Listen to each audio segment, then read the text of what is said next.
Things we miss about RV living. We've now been 3 months of full-time world traveling, living in AirBnBs, hotels, going overseas, and we've been out of the RV. The RV's been in storage. So what are our top things that we miss about RV living?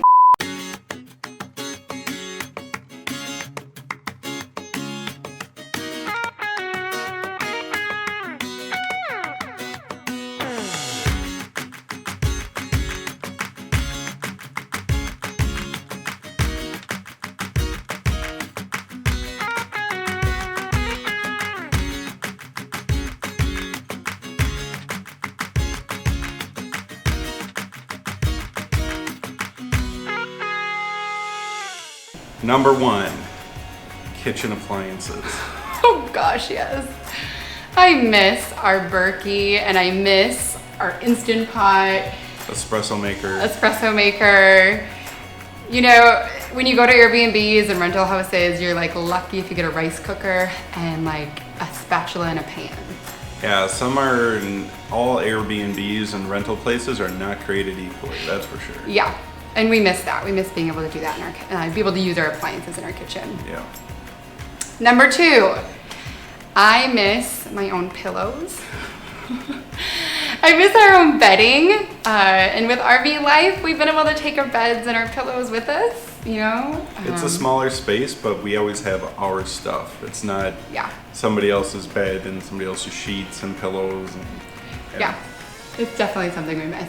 Number 3, and this just goes to Asia in general, but grilled foods. Yeah. I mean, being able to grill our own food is a big one. Like getting outside the RV and opening up the grill and cooking our own food. Yeah, grilling burgers or steak We're a meat-loving family. You can find burgers in, various places, and you can kind of find steak, but you're really missing that kind of the char.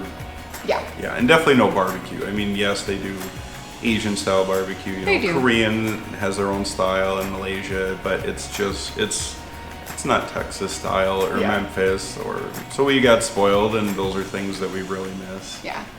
Well, and with that, then number 4, I miss being able to watch the sunset or sunrise with the beautiful scenery, or see like an amazing light show when you see the northern lights and all the different naturey things that we could see in our own backyard of RV living.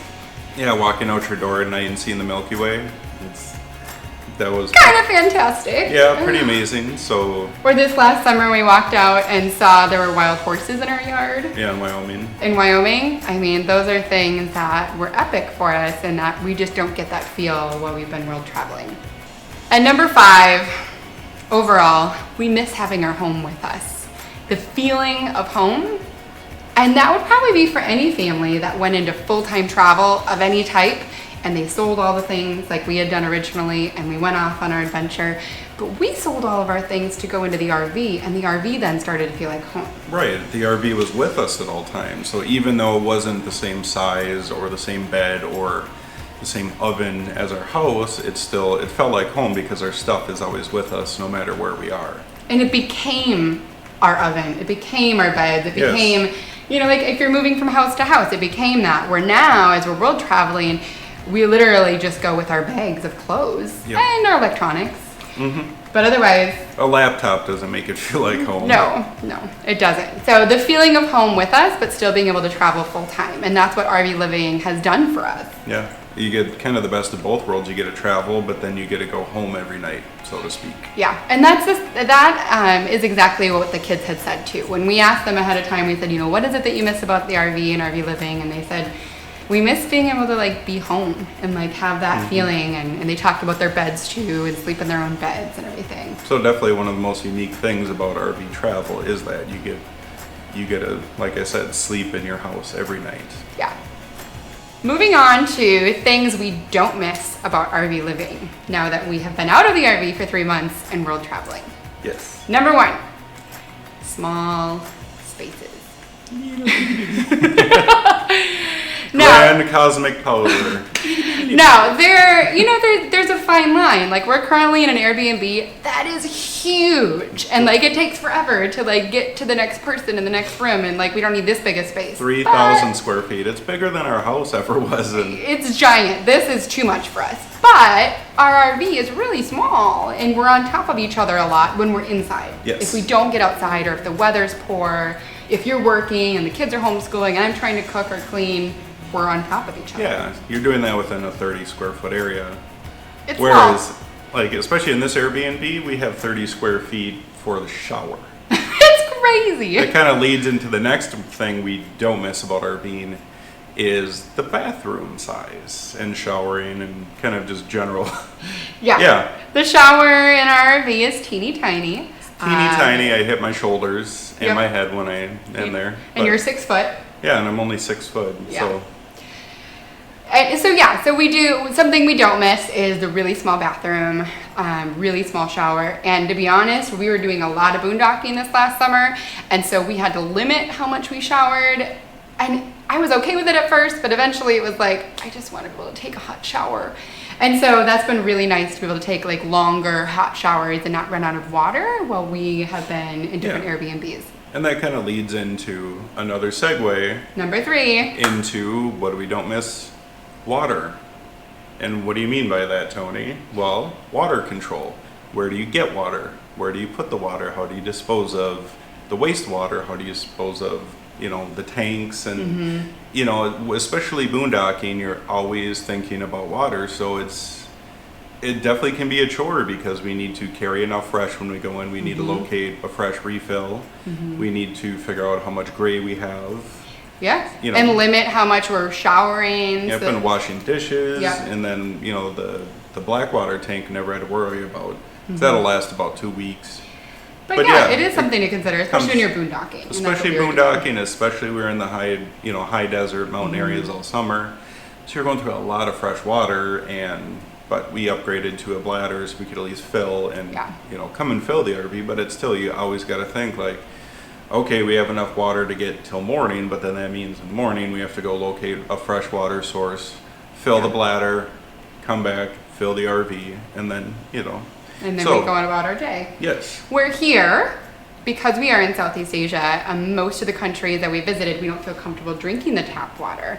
We are still in a position where it's great to have all the extra water to like wash dishes and take showers in, but drinking water, we still have to go find each day or every other day. Right. And so I do miss having our Berkey and being able The to take Berkey. whatever water we have, pour it in there, and we can drink whatever comes out. Berkey would be nice here. It would be so Indonesia, nice. we had water dispensers at both places, so we could at least, we had fresh water or potable water nearby. We're here in Malaysia, we've been having to buy bottled water, which then adds more plastic to the environment. We don't like it, but we also are not going to drink the water here, and so we're just kind of in this hard place. So Number 4. Number 4, I think, of things we don't miss about RV living. I don't miss all the mice that we found in our RV this summer. And it was like a 2-week event of trying to get all of those mice out of our RV. Yes. Downside of camping in the high desert, you have one morsel of food and all the local critters want to come visit. Okay, that leads into number 5. I don't miss the experience of finding snakes outside of our RV door and wondering if they're venomous or not. Now, mind you, we are in Southeast Asia and there are things here that are venomous. We just haven't come across them yet, so I just had to put that one in there because when we were out in the desert and everything, it was in the US out of the RV. It was like, you don't know what's there. What state are we in? What do we have to watch for? What do we have to be careful for? And that was a big one for me this last summer. And definitely the thing I don't miss the most, I would say, is inconsistent internet. So even though we had multiple cell phone carriers and tons of boosters and antennas and you've made it work for us. Yeah. We have made it work, and Yep. you've helped other people and shared it with other people on how to make it work in an RV Correct. with internet. Yes. But it still can be It can be a pain. a pain and inconsistent. Yep. It could work 1 minute, and then all of a sudden the clouds come in, or precip happens, and your cell phone goes. Cell phone signal degrades. And But even in Indonesia, we had internet issues. Just the infrastructure is not there. But now that we've been in Malaysia, we've been extremely spoiled, having Really fast. at least high 100 speed. megabit synchronous, and that means up and down. 100 It's been megabits. super fast internet. We're like, it's like a treat to us. Single second latency. It's been very nice. So you can be productive as long as you can find a space to work. So. Well, and that brings us into number 6, things we don't miss about RV living. Kind of goes back to that space thing, like the small space, but specific for Actually, working. it's 7. Okay, for real, number 7. Number 7, inconsistent workspace. Yeah, being in the RV, our RV, it's really small, and so we haven't found a place to make it be designated Tony workspace. It just doesn't work with our setup. So you've always worked wherever you can find space. I've worked remotely in the RV. Meaning I've sat at the kitchen table, I've set up tables in the back bedroom, I've set up tables in a tent outside, or just had a picnic table in the shade, or gone to coffee shops or libraries. Or the bed, even. Or sit on the bed, sit on the cab over bed. I've had the laptop on couch. top of the stove and have a stand-up desk in the morning. Like you've sat in the front seat of the cab of the RV and the passenger seat, but none of it has ever stuck. None of it's like, this is Tony's workspace for the day or for the week or for the month, and everybody stay out. Like, it's never been like that. Right, so traveling now, we don't even have like designated office space or desks normally, but just being used to that from the RV life has made it easier, because I'm like, I have a giant kitchen table that I can sit at for work, or I have a desk at our last place in Penang I could sit at. And you had noise-canceling headphones. Noise, that's like number 1 tip right there. If you ever want to be a digital nomad, especially with a family, noise-canceling headphones. Yeah. Because then you can, blinders might help too. But you've been able to like set up, like you'll leave your laptop out and like we know that's the workspace, and we know if you have a meeting where you go in whatever Airbnb we're in with a door. Yes, a door. So that brings us into number 8. Doors. Doors that shut, bedroom doors that shut, beds that kids can sleep in, and then there's a door that shuts. So when we wake up in the morning, it doesn't wake them up necessarily. Now in our RV, we have a sliding door between where the kids sleep and the kitchen area, but it's thin and there's a big gap underneath, and it's not very soundproof. So that's been something that we don't necessarily miss, because to not have a door, because we really do like having doors. And Number 8, travel days. when we were RV living, our travel days tended to be a lot closer together. We would travel more frequently. Every 1 to 2 weeks. We would, every 1 to 2 weeks for 2 years. I think it just got to be where we were so excited to see the next destination.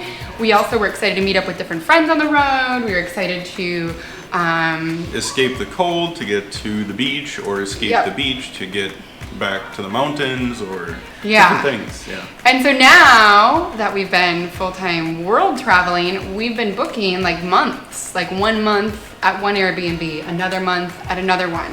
And so we're slowing down a lot.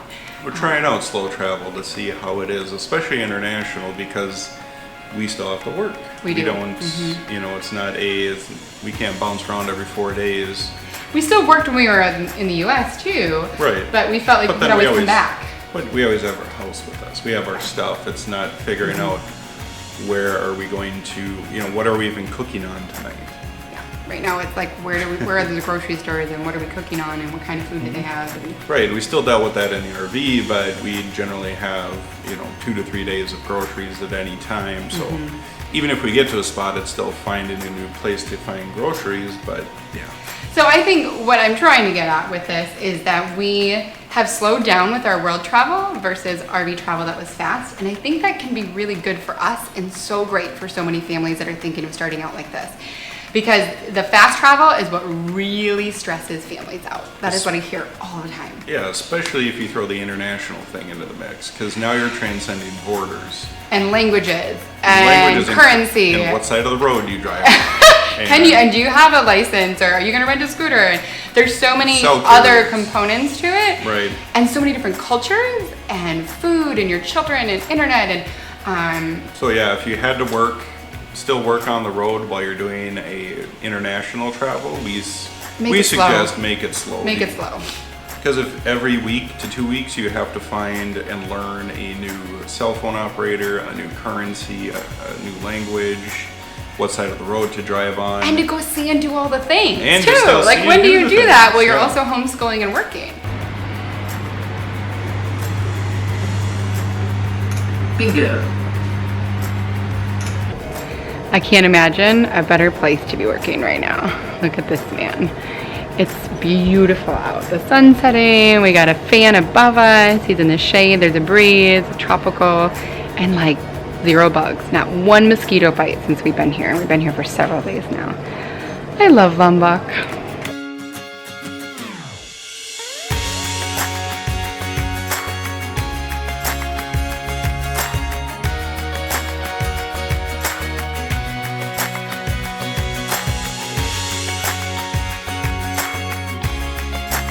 Are we going to continue to world travel, or will we be going back to RV living soon? What do you think we should do? Leave a comment below and let us know, as we really work hard on trying to make the best decision for our full-time traveling family. Hey, and be sure to watch next week as we share our top things to do in Penang, Malaysia, since we spent over 4 weeks there. Thanks for watching.